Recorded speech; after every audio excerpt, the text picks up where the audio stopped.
trail through the dense flora toward the elephant area.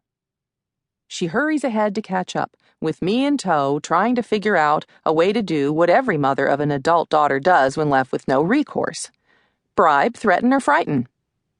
Exactly 13.9% of the field officers of this country have tested positive for it, I call out after her. The Brits turn to look at me, not sure if they should be worried about the Malaysian police force or me. Mia gives me a surprised look. How the hell did you remember that? Given my lack of sleep and estrogen, it is impressive. Actually, I have no idea why that stuck, but it's true, and don't swear, Mia. She just shakes her head and scoots around the bend so she doesn't miss her opportunity. I personally know people who struggle with parasites decades after trips to places like this. But she's 25, I can't stop her. Once upon a time, when she was under 18, I had options. My mom's hardly one to talk about parasites. The first thing she did when we arrived in China was drink 3 glasses of water from the tap. It's not every day one gets to swim with elephants. In all fairness, however, I should probably add that her being overprotective doesn't exactly come from out of the blue. Part 1. Hunting. Chapter 1. The Big Bang. I was on my way home from work when I got the call. The one that would make me quit my job, sublet my apartment, and take off for the great unknown alongside my mother.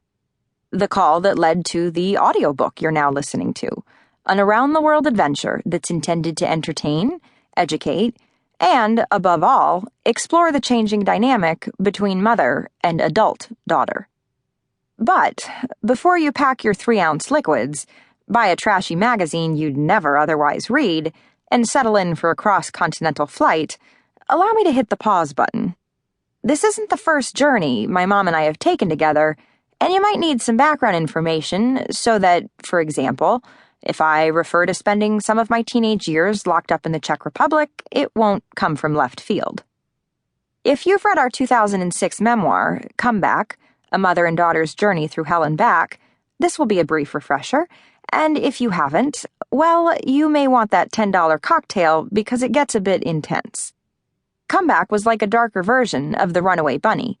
Baby bunny hops away from home, Mama Rabbit follows in dogged pursuit until her runaway offspring's back home for good. I wasn't a baby so much as I was an extremely self-destructive teenager, and my mother's version of dogged involved putting her little bunny in a lockdown boot camp school for nearly 2 years. In the Czech Republic, in a place where, for the first several months, you ate food with no condiments, bid shaving and makeup adieu, communicated with the outside world solely through letters to your parents, and spoke only during group therapy or to ask questions in class. And when the school in the Czech Republic closed, I was sent to a similar facility in Montana, a part of the world where She Thinks My Tractor's Sexy was then a hit song. Granted, my behavior warranted it. Dropping out of high school, repeatedly running away, heavily abusing hard drugs, felony drug charges. My relationship with my mom had shattered. We alternated between not speaking and big fights, and by my last disappearance, we were completely estranged. She tried everything she knew of: traditional therapy, the psych ward, an alternative school, my aunt's house in rural Indiana. Thinking cows and fresh air would be more wholesome than LA was erroneous. In small towns, there's often the 4-H and the other H, heroin. Hearing about the school in the Czech Republic was a miracle to her.